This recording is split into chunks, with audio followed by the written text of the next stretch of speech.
The letter trembled in Sarah Whitmore's hands as she read the words that would haunt her dreams. Hidden in her family's desk drawer, she had found the copy of what they had written to rancher Jacob Steele. "We are sending you our ugliest daughter as your mail-order bride. Consider it our family's way of getting rid of damaged goods. She is scarred, plain as dirt, and already 24 years old. If you are fool enough to want her, she is yours to keep." Sarah's heart shattered into 1,000 pieces. Her own family had betrayed her in the cruelest way possible. But what Sarah did not know was that Jacob Steele had read that very letter 3 weeks ago and immediately thrown it into his fireplace. As he watched the hateful words burn to ash, he had made a promise to himself. Any woman whose family could write such terrible things about her deserved better than the life she was living. He would give her that chance, even if she never knew the truth about what her family had done. Now, as Sarah stepped off the dusty stagecoach in Copper Ridge, Arizona territory, Jacob felt his breath catch in his throat. The woman walking toward him was nothing like the letter had described. She was beautiful in a way that made his chest tight and his hands shake. Her auburn hair caught the afternoon sunlight, and her green eyes held a strength that spoke of surviving hardships. Yes, there was a scar that ran from her left temple down to her jaw, but it only made her more striking, like a warrior who had lived through battle and emerged stronger. Sarah pulled her worn shawl tighter around her shoulders as she looked around the small frontier town. Everything seemed so different from Missouri. The air was dry and hot. The buildings looked rough and ready, and the mountains in the distance were red and purple instead of the soft green hills back home. She touched the scar on her face without thinking, a habit she had developed over the 8 years since the barn fire that had changed everything. Men always noticed the scar first, then looked away. She expected this Jacob Steele would do the same. "Miss Whitmore." The deep voice made her turn around fast. A tall man was walking toward her, and Sarah felt her heart skip a beat. He was nothing like what she had pictured. Mail-order bride arrangements usually involved men who could not find wives the normal way. Men who were old or mean or ugly. But Jacob Steele was none of those things. He looked to be in his early 30s, with broad shoulders that filled out his clean white shirt, dark brown hair that needed a trim, and the bluest eyes she had ever seen. His face was tanned from working outdoors, and there were small lines around his eyes from squinting into the sun. "Yes, I am Sarah Whitmore," she managed to say, her voice coming out smaller than she wanted. "You must be Mr. Steele." Jacob removed his hat and gave her a smile that made her stomach flutter. "Jacob, just call me Jacob. Welcome to Copper Ridge, Sarah. I hope the trip was not too hard on you." Sarah waited for his eyes to find her scar, for his expression to change the way it always did. But Jacob seemed more interested in making sure she was comfortable. He took her small bag and helped her up into his wagon, arranging a blanket over her legs even though the Arizona sun was beating down on them. "Thank you," she said, confused by his kindness. "Jacob, I should tell you right away that I am not much to look at. My family may have told you things about me that are not exactly true. I do not want you to feel cheated or disappointed." Jacob's jaw tightened, but his voice stayed gentle. "Your family does not know what they're talking about, Sarah. Not even close." As the wagon rolled through town and out toward the open range, Sarah stole looks at the man beside her. His hands on the reins were strong and sure, and he sat straight and confident. She had expected someone desperate enough for a wife that he would take anyone, even her.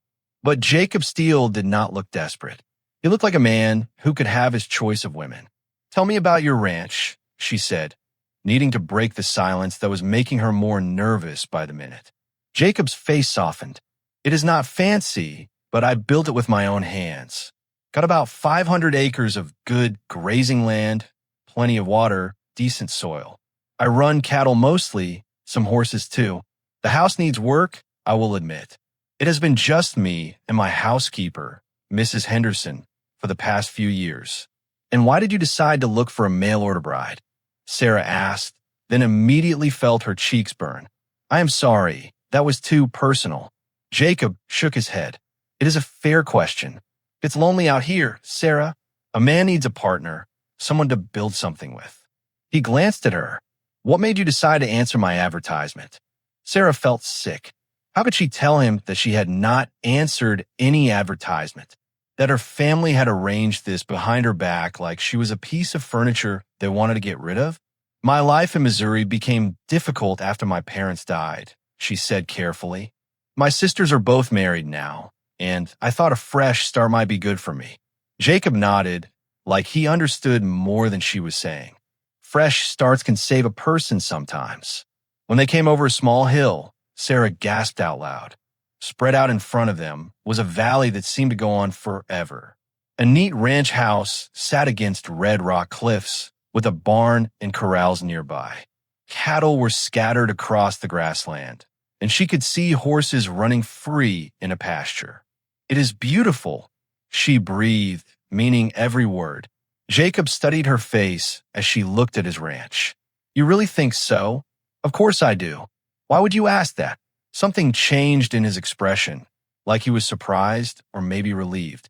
Some people think it is too isolated, too far from civilization. As they pulled up to the house, Jacob helped her down from the wagon. His hands were gentle but strong around her waist. And for just a moment, they stood close enough that she could smell soap and leather and something that was just him. Her heart started beating faster, and she stepped back quickly. Sarah, he said softly, using her first name for the first time. Before we go inside, there is something you need to know. Her stomach dropped. Here it comes, she thought. Now that he has seen me up close, he's going to change his mind. But before Jacob could say whatever was on his mind, an older woman came out of the house wiping her hands on her apron. You must be Sarah, she said with a warm smile. I am Mrs. Henderson, Jacob's housekeeper. We have been so excited to meet you, dear. Sarah blinked in surprise. Excited? It is very nice to meet you, Mrs. Henderson. Come along. Child, let us get you settled. You must be worn out from that terrible journey. Mrs. Henderson took Sarah's bag and started toward the house. Jacob, give the poor girl some room to breathe. As Mrs. Henderson led her up the porch steps, Sarah looked back to find Jacob still standing by the wagon, watching her with an expression she could not read. Whatever he had been about to tell her would have to wait. But something in his eyes made her think it was important, maybe even dangerous. What secret was Jacob still keeping? And why did she get the feeling that her life was about to change in ways she could never imagine? The morning sun cast long shadows across the kitchen as Mrs. Henderson bustled about, preparing breakfast with nervous energy. Sarah sat at the wooden table, her hands wrapped around a cup of coffee that had long gone cold, watching the older woman's movements with growing unease. Something was wrong. She could feel it in the way Mrs. Henderson avoided her eyes, in the tension that seemed to thicken the air between them. Mrs. Henderson, Sarah said quietly, her voice barely above a whisper. Yesterday you mentioned a letter.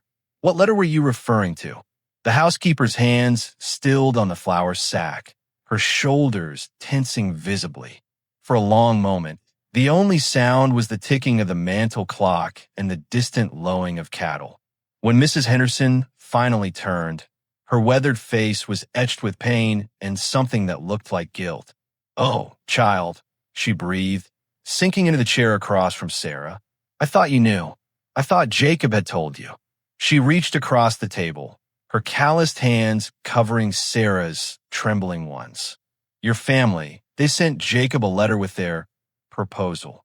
Sarah's heart began to race, a cold dread settling in her stomach like a stone.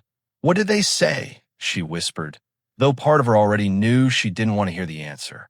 Mrs. Henderson's eyes filled with tears as she spoke, her voice breaking with each cruel word she repeated. The letter had been brutal in its assessment, calling Sarah damaged goods, plain, scarred, the ugly daughter they were desperate to marry off to anyone willing to take her. The coffee cup slipped from Sarah's nerveless fingers, shattering against the floor with a sound that seemed to echo the breaking of her heart.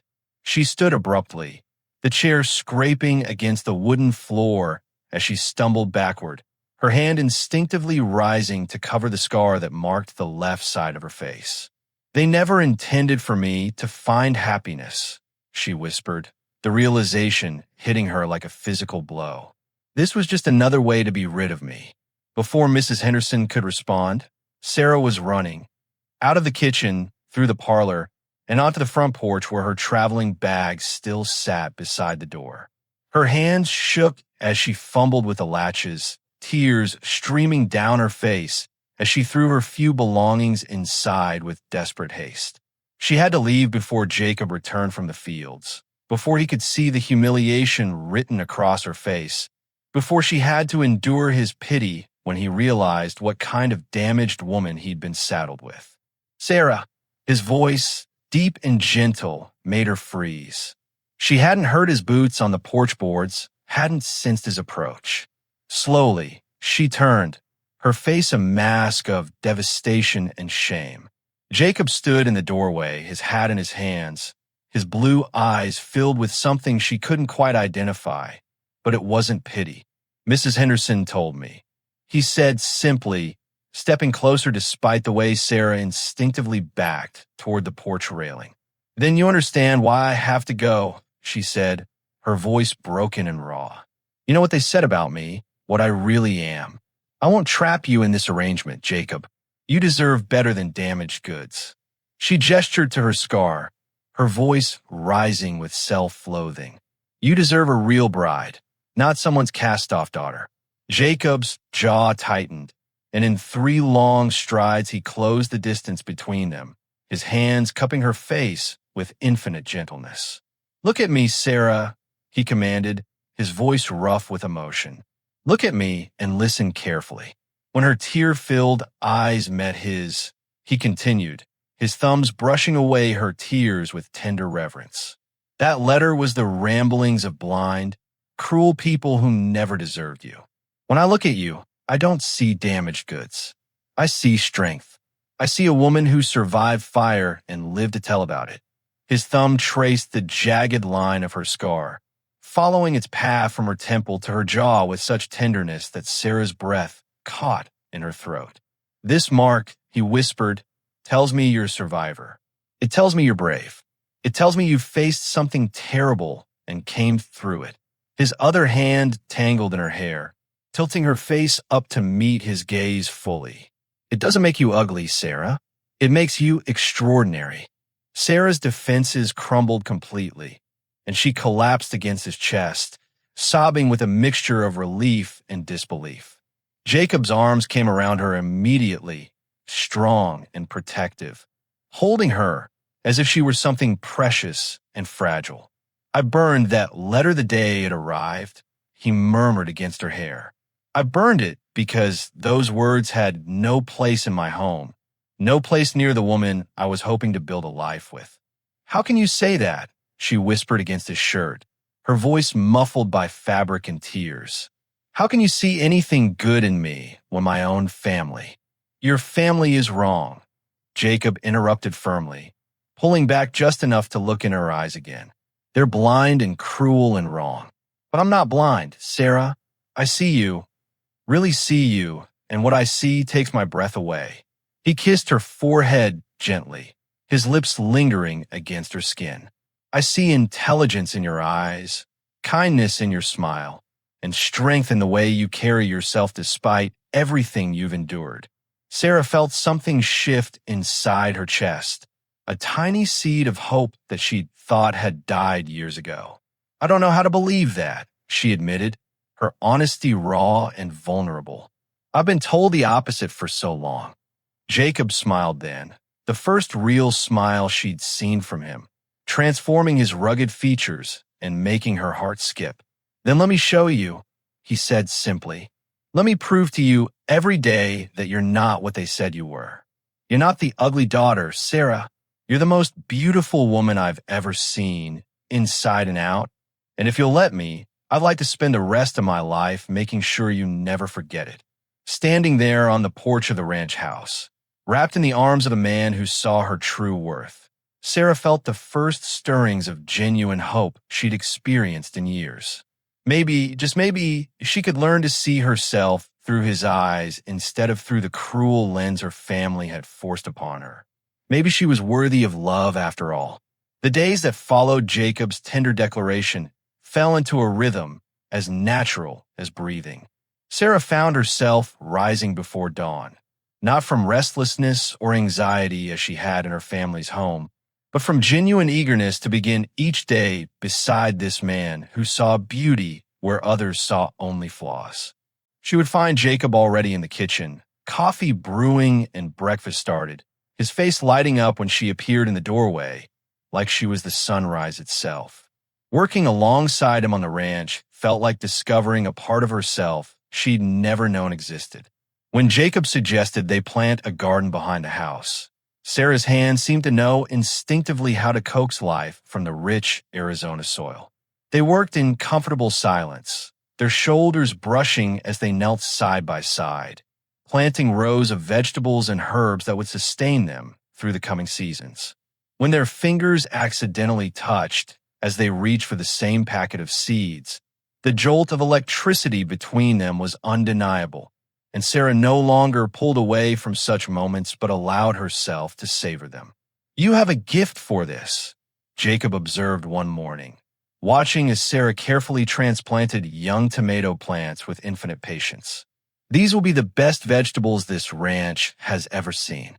The pride in his voice made her chest warm with an unfamiliar sensation, the feeling of being valued for her contributions rather than merely tolerated for her presence. As the seedlings took root, so did their conversations. Sarah found herself sharing stories she'd never told anyone, revealing how she'd loved teaching Sunday school to the children in her hometown, how their eager faces and innocent questions had been the brightest part of her weeks. "I always dreamed of having children of my own someday," she admitted one evening as they sat on the porch watching the sunset paint the mountains purple and gold. "But I never thought anyone would want to have them with me." Jacob turned to study her profile, his eyes soft with understanding. "Those children were lucky to have you," he said quietly. "Any child would be blessed to have you as their mother." The certainty in his voice made her heart race, and she found herself imagining what their children might look like. Would they have Jacob's striking blue eyes or her own brown ones? Would they inherit his steady strength or her quiet resilience? Jacob, in turn, opened his heart to her in ways she suspected he'd never done with another soul. He spoke of the crushing loneliness that had driven him to seek a mail-order bride, of working this ranch alone for 3 years and talking to the cattle just to hear a voice in the vast silence. "I built this place with my own hands," he told her, his voice rough with emotion, "but it never felt like a home until you arrived. You've brought life to every corner of it, Sarah. You've brought life to me." Their first shared meal as a true couple rather than strangers bound by obligation came on a Tuesday evening when Sarah prepared his favorite stew, a recipe Mrs. Henderson had shared with a knowing smile. Jacob's eyes closed in pure pleasure at the first taste, and when he opened them again, they were bright with unshed tears. "My mother used to make stew like this," he said softly. "I haven't tasted anything that reminded me of home in 10 years. Sarah reached across the table to cover his hand with hers, understanding that he was trusting her with more than just a memory. He was trusting her with his heart. The first real test of their growing bond came when Jacob suggested they make a trip into town for supplies. Sarah's immediate instinct was to decline, to make excuses about work that needed doing at the ranch, but the disappointment that flickered across Jacob's features made her reconsider. "I want to show you off," he said simply, and the honest pride in his voice gave her the courage she needed. Copper Ridge's main street buzzed with activity as they walked together, Jacob's hand resting protectively at the small of her back. Sarah felt every stare, heard every whispered comment about the new mail-order bride and her unfortunate scarring, but Jacob's steady presence beside her kept her spine straight and her chin raised. When they entered the general store, the conversation died to uncomfortable silence, but Jacob simply smiled and introduced her to everyone as "my Sarah," with such obvious affection that the townspeople had no choice but to respond with courtesy. The moment that truly tested her newfound confidence came when they encountered Mrs. Bellwether, the town's most notorious gossip, outside the post office. The woman's eyes immediately fixed on Sarah Scar with undisguised fascination and pity. "Oh my," she said with false sympathy. "What a tragedy that must have been, dear. Such a shame about your face." Before Sarah could respond, Jacob stepped forward, his voice deceptively calm but with steel underneath. "Mrs. Bellwether," he said, tipping his hat with exaggerated politeness, "I see you're still as blind as ever. My Sarah is the most beautiful woman in this territory, and any man with eyes in his head can see it.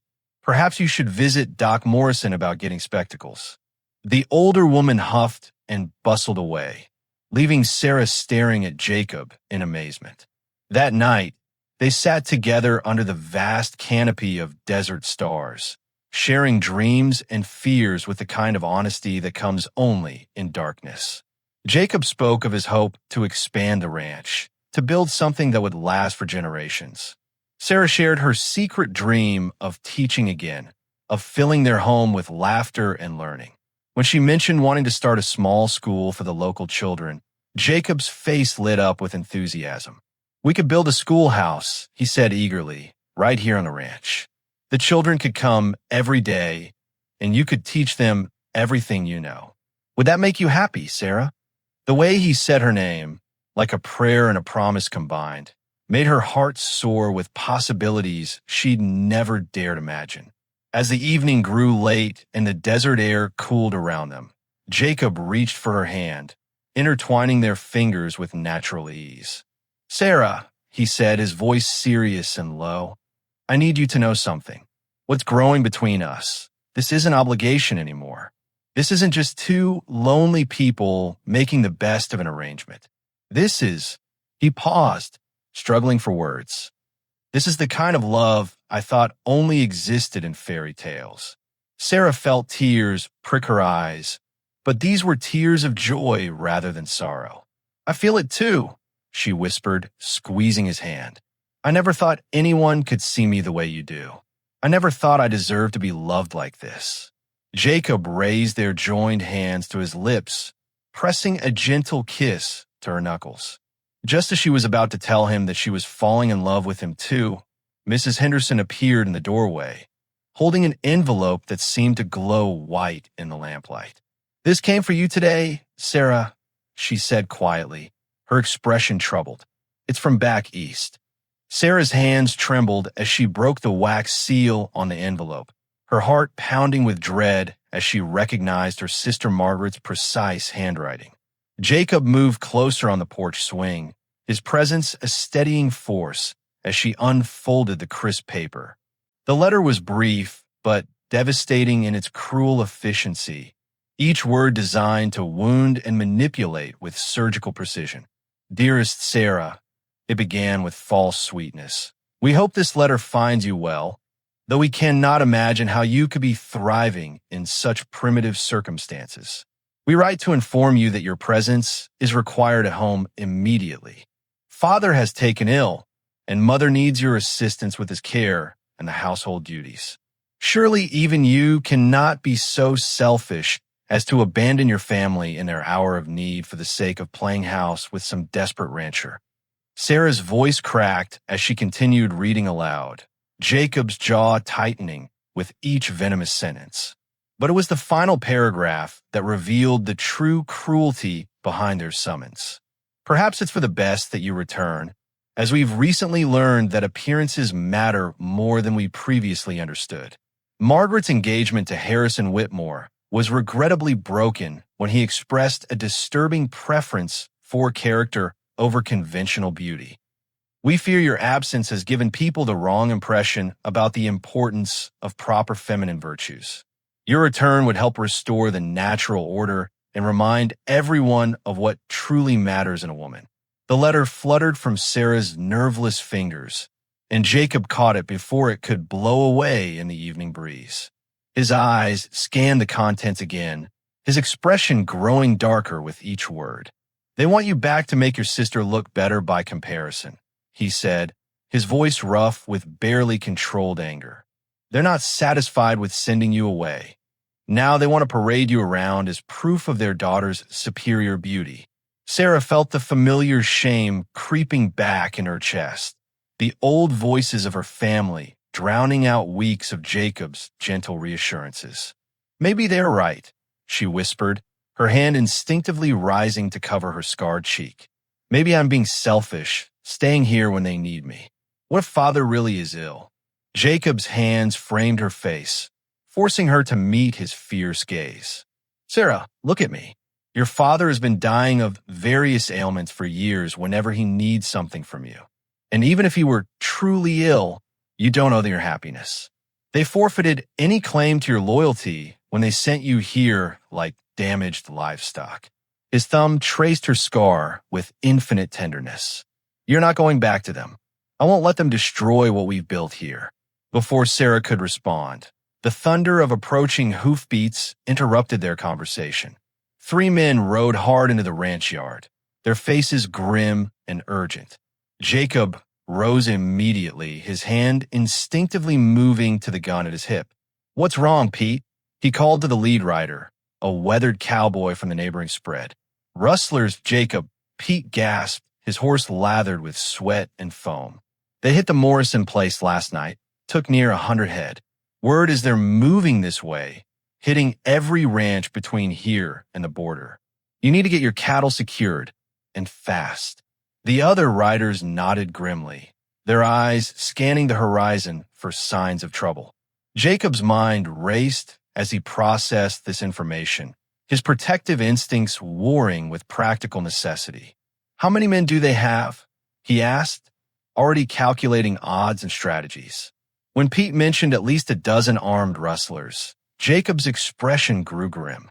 He had only himself and 2 ranch hands to protect hundreds of cattle spread across thousands of acres. Sarah watched the exchange with growing alarm, but also with a clarity that surprised her. As the men discussed defensive strategies and escape routes, an idea began forming in her mind. Jacob, she said quietly, tugging at his sleeve. What if we didn't try to fight them head on? What if we outsmarted them instead? The men turned to look at her with expressions ranging from patronizing amusement to outright dismissal. But Jacob's eyes held genuine interest. What are you thinking, Sarah? He asked, and the respect in his voice made her stand straighter. The old mining caves up in Devil's Canyon, she said, her voice gaining strength as the plan crystallized. Mrs. Henderson mentioned them yesterday when we were talking about local history. They're big enough to hide the entire herd, and there's only one way in or out. If we could drive the cattle there before the rustlers arrive, they'd never find them. She looked around at the skeptical faces surrounding her. It's better than trying to outgun a dozen armed men. Pete snorted dismissively. Lady, those caves haven't been used in 20 years. They could be flooded, could have cave-ins, could be full of rattlesnakes for all we know. And even if they're clear, driving cattle through that narrow canyon would be suicide if we got trapped. But Jacob was nodding slowly, his strategic mind already working through the possibilities. It's brilliant, he said, his voice filled with admiration and something deeper. Sarah's right. We can't outfight them, but we can outthink them. Pete, take your men and check those caves. If they're passable, we move the herd tonight. The next 12 hours tested every fiber of Sarah's courage and determination. While Jacob and the men worked to gather the scattered cattle, Sarah took charge of preparations at the ranch house. She packed supplies, organized ammunition, and sent Mrs. Henderson to town to alert the sheriff. When one of the ranch hands was injured trying to control a spook bull, Sarah stepped in without hesitation, using skills she'd learned helping the town doctor back home to bind his wounded arm and get him back on his feet. As dawn broke over the desert, the last of Jacob's cattle disappeared into the hidden canyon, safe from rustlers but dependent entirely on Sarah's plan working. Jacob found her standing guard at the canyon entrance, a rifle in her hands and fierce determination in her eyes. I've never been more proud of anyone in my life, he said simply, and Sarah felt something fundamental shift inside her chest. The rustlers arrived 2 hours later, finding nothing but empty pastures and cold ashes where the ranch house fires had been. From their hidden vantage point, Sarah and Jacob watched the frustrated outlaws search fruitlessly before finally riding away empty-handed. When the sheriff arrived with a posse that afternoon, they found the rustlers long gone and Jacob's cattle safe and sound. That evening, as they sat on the porch watching the stars emerge, Jacob took Sarah's hands in his. "I have something to ask you," he said, his voice serious and low. "Sarah, these past weeks have shown me what real partnership looks like. You're not just beautiful, you're brilliant. You're not just kind, you're brave. You saved this ranch today with your quick thinking and courage." He dropped to one knee beside the porch swing, pulling a simple gold ring from his pocket. "Sarah Mitchell, will you marry me? Not because of any arrangement or obligation, but because I love you with everything I am, and I want to spend the rest of my life proving that you're the most extraordinary woman who ever drew breath." Through her tears of joy, Sarah saw the letter from her family lying forgotten on the porch floor where the wind had blown it.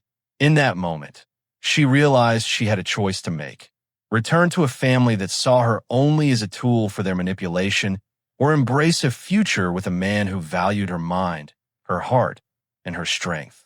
The decision, when it came, felt as natural as breathing.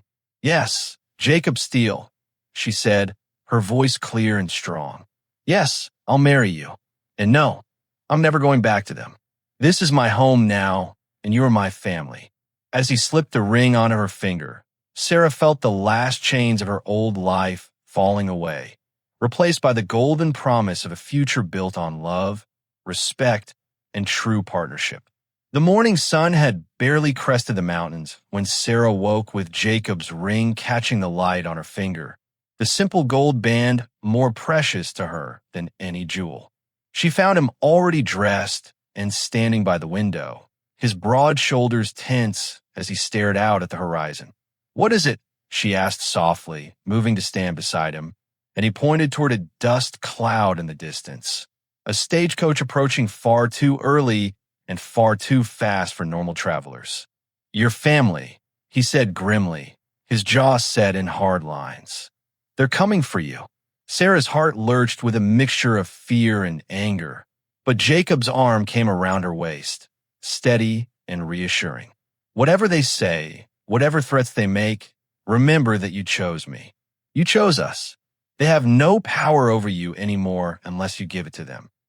Mrs. Henderson bustled into action like a general preparing for battle, treating Sarah's wedding preparations as a sacred duty.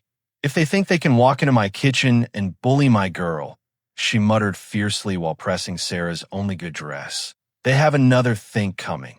This wedding is happening today, mark my words." Her fierce protectiveness touched Sarah deeply. This woman who had become more of a mother to her in weeks than her own family had been in years. The stagecoach arrived in a whirlwind of dust and righteous indignation, disgorging Sarah's parents and both her sisters like a plague of locusts descending on the peaceful ranch. Her mother emerged first, her face pinched with disapproval as she surveyed the modest homestead with obvious disdain. "Sarah Elizabeth Mitchell," she declared in the voice that had cowed Sarah for 24 years, "this foolishness ends now. Gather your things immediately. We're going home." Sarah's father, looking surprisingly healthy for a man supposedly on his deathbed, stepped forward with the pompous authority he'd always used to intimidate his children. "Young man," he addressed Jacob without preamble, "I don't know what lies my daughter has told you, but she's coming home where she belongs. Any agreement you had dies here and now." Behind them, Margaret stood with her nose in the air, while young Catherine looked around with undisguised curiosity, as if seeing her sister's new life for the first time. Jacob stepped protectively in front of Sarah, his voice deadly calm. "Mr. Mitchell, I believe you're trespassing on my land. Sarah is my fiancée, and she's already made her choice clear in her letter declining your invitation." The lie came smoothly, since Sarah had never had the chance to send such a letter, but Jacob's protective instinct overrode any concern for strict truth. Fiancé. Margaret laughed, the sound sharp and cruel. Jacob, isn't it? Look at her face. Truly look at it. That scar makes her hideous. Surely you can actually want to marry her. This must be some misguided pity on your part. She stepped closer, her voice dropping to what she probably thought was a seductive whisper.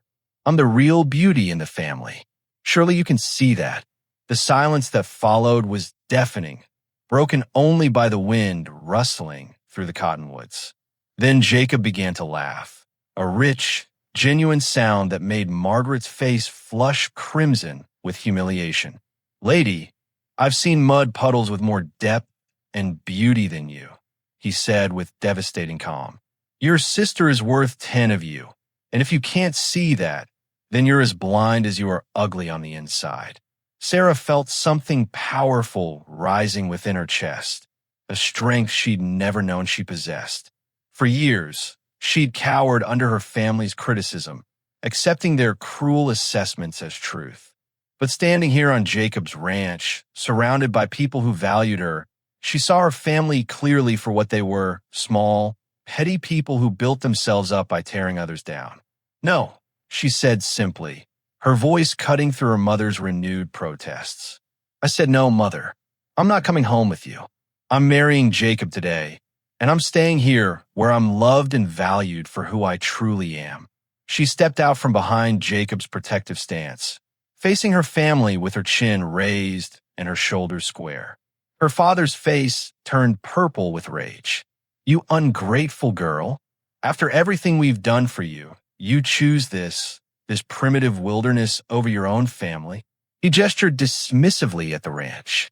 You'll come to your senses when the novelty wears off and he realizes what a burden you are.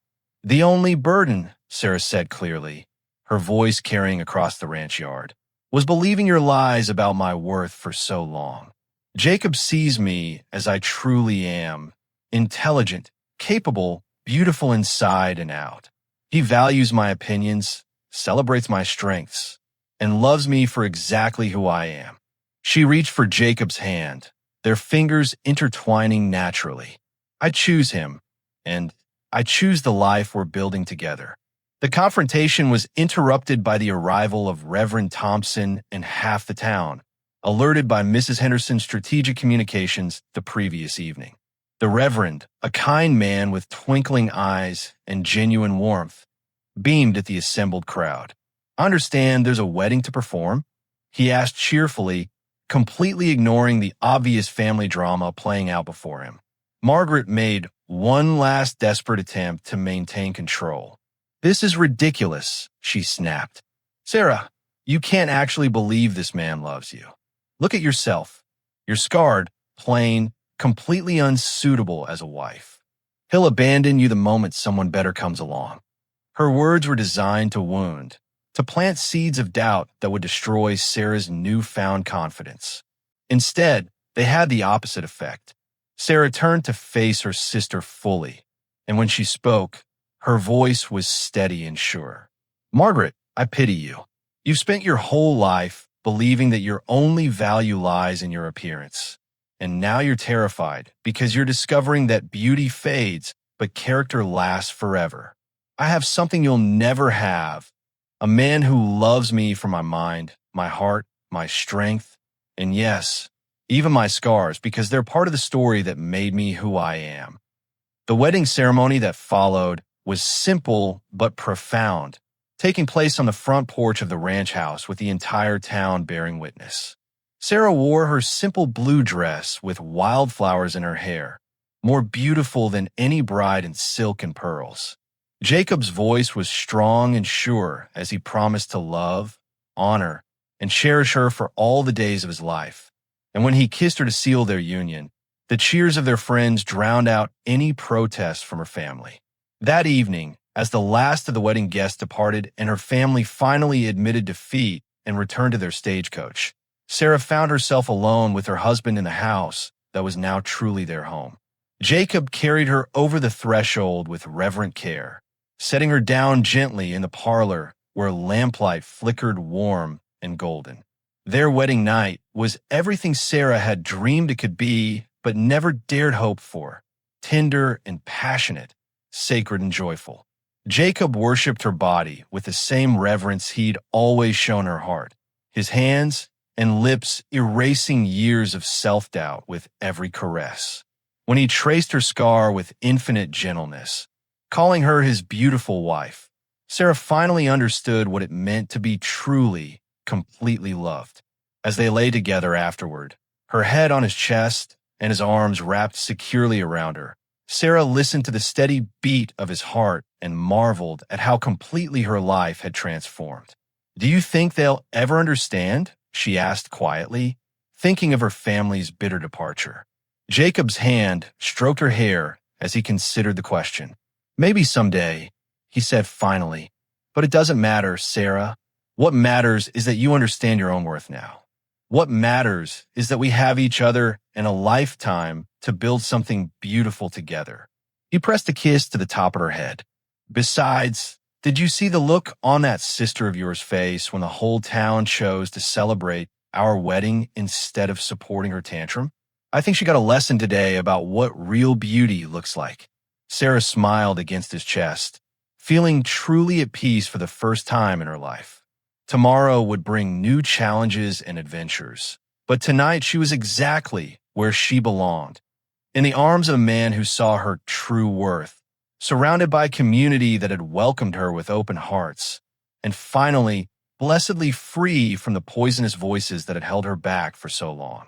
6 months into their marriage, Sarah stood in the doorway of the ranch house watching Jacob work with the horses in the morning sun, her hand resting on the gentle swell of her belly that had only recently begun to show. The nausea that had plagued her for weeks had finally subsided, replaced by a glowing vitality that made her feel more beautiful than ever before. When Jacob caught sight of her and his face lit up with that tender smile reserved only for her, Sarah's heart still skipped like a schoolgirl's, even after all these months of married bliss. "How are you feeling this morning, my love?" Jacob asked as he approached, his hands immediately going to cradle her face with a gentle reverence that had never dimmed since their wedding day. When she told him about the baby, his reaction had been everything she dreamed of and more: pure joy, protective tenderness, and an awe-filled wonder that she was carrying their child. He'd spent hours that first night with his hands on her still flat stomach, talking to their unborn baby about the ranch, about the horses, about how much their mama was already loved. The ranch had flourished under their joint stewardship, expanding beyond Jacob's wildest dreams. Sarah's practical intelligence and his ranching expertise proved to be an unbeatable combination, and their reputation for quality cattle and fair dealing had spread throughout the territory. But perhaps even more meaningful was the small schoolhouse Jacob had built behind the main house, where Sarah taught a dozen local children 3 days a week, fulfilling her deepest calling while preparing for motherhood. Their daughter arrived on a crisp October morning with Mrs. Henderson serving as midwife and Jacob pacing the kitchen floor like a caged wolf. When he finally held Grace Elizabeth Steele for the first time, tears streaming down his weathered cheeks, Sarah knew with absolute certainty that this man would move mountains to protect their child. "She's perfect," he whispered, his voice broken with emotion as he traced one finger along the baby's tiny cheek. Just like her mother, Grace grew into a spirited toddler with Jacob's blue eyes and Sarah's gentle nature, followed 2 years later by twins, James Jacob and Emma Rose, who brought chaos and laughter into every corner of the ranch house. Sarah often found herself overwhelmed by the sheer abundance of love in her life, remembering the lonely, bitter woman she'd once been and marveling at the transformation love had wrought. The children adored their father's stories about how he'd fallen in love with their beautiful mama at first sight, and Sarah would catch Jacob's eye across the dinner table during these tellings, sharing the secret knowledge of how much more complex and wonderful their real story had been. When little Grace asked about the scar on her mother's face, Sarah knelt down to her daughter's level and explained simply, "This shows that Mama is brave, sweetheart. It tells a story about how I survived something scary and lived to meet your papa and have you." 3-year-old Grace had solemnly traced the scar with her tiny finger, then kissed it gently. "It makes you special, Mama," she declared with the absolute certainty that only children possess, and Sarah had wept with joy at the acceptance and love in her child's innocent eyes. Sarah's transformation from the woman who'd stepped off the train 7 years ago was nothing short of miraculous. She'd become the heart of their small community, known throughout Copper Ridge for her wisdom, kindness, and quiet strength. When families faced troubles, they came to Sarah for counsel. When children needed teaching, they came to her schoolhouse. When the church needed organizing for social events, Sarah led the committees with gentle efficiency that got things done without ruffling feathers. The day that truly tested her growth came when a familiar stagecoach appeared on the horizon, carrying a lone passenger who looked distinctly humbled.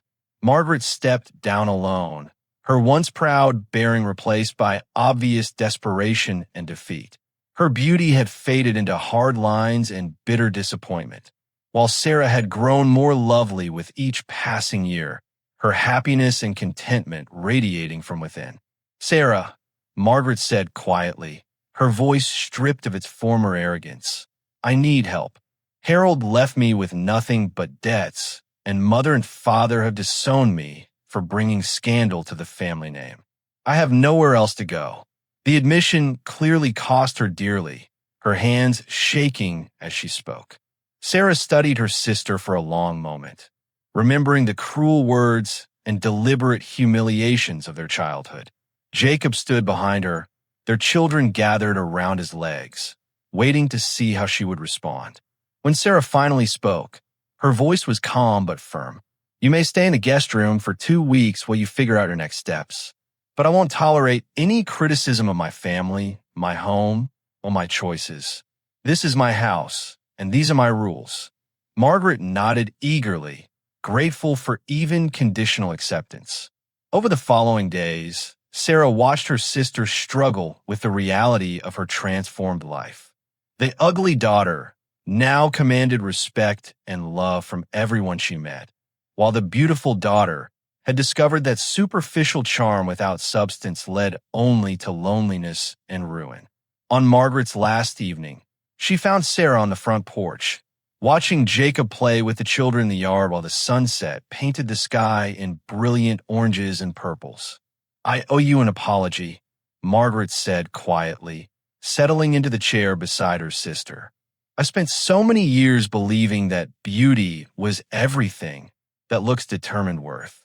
But watching you with Jacob, seeing how your children adore you, how this whole community respects you, I finally understand what real beauty looks like." Sarah turned to study her sister's face, seeing genuine remorse there for the first time. "Beauty fades, Margaret," she said gently. "But character, love, kindness, those things grow stronger with time. It's not too late for you to build something real for yourself, something that matters." Years later, when their children were grown with families of their own, Sarah and Jacob would sit on that same porch in the evenings, her head on his shoulder as they watched their grandchildren play in the yard where their own love story had unfolded. The ranch had become a legacy, passed down through generations who knew the story of how their grandmother had arrived as an unwanted cast-off and become the heart of a thriving community. One evening, while cleaning out old papers, Sarah discovered the charred remains of that original cruel letter in the bottom of an old box. She called Jacob over, and together they carried it to the fire pit behind the house. As they watched the last fragments of her family's cruelty burn away completely, Sarah felt a profound sense of closure and peace. "Do you ever regret it?" Jacob asked, his arm tightening around her waist. "Leaving everything you knew to come here?" Sarah looked up into the face she'd loved for 30 years, seeing new lines around his eyes, but the same tender devotion that had captured her heart from the beginning. "Never," she said firmly, rising on her toes to kiss him softly. "I was never the ugly daughter, Jacob. I was just a beautiful flower planted in the wrong soil. With you, I finally had the chance to bloom into who I was always meant to be." As they walked back toward the house hand in hand, Sarah felt the deep satisfaction of a life well lived, surrounded by the love she'd once thought impossible. That night, she sat at her desk and wrote a letter to each of her grandchildren to be given to them when they were old enough to understand. In it, she told them about their true worth, about the beauty that comes from character and love, and about the importance of never letting anyone else define their value. She signed each letter the same way. With all my love, your grandmother Sarah, who learned that sometimes the most beautiful endings come from the ugliest beginnings.